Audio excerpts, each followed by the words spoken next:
Fresh झालो, change केलं आणि त्यानंतर आम्ही रात्री 10 वाजता गाजरचा हलवा बनवायला घेतला. काय ग, काय बनवते? गाजरचा हलवा. आणि काय करते? बीटची काय गरज आहे कलरला? बीट कलरला. ओके, सांग मग काय कसं बनवते? बीट का टाकतात का?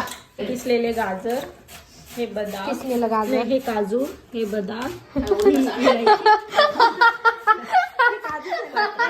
आधी ठरवून घे नीट काय. Okay, cut guys, cut. सांग कट. तू बनवते? अरे बाप, चक्का अश्विनी बनवते. काय ते? हे ना किसलेले गाजर. हा, दिसतंय. त्याच्यात थोडा कलर येण्यासाठी बीट, पण बीट कलर नाही, बीटने खूप सारे फायदे पण होतात आपल्या बॉडीसाठी. त्याच्यानंतर साखर, काजू, बदाम, इलायची, दूध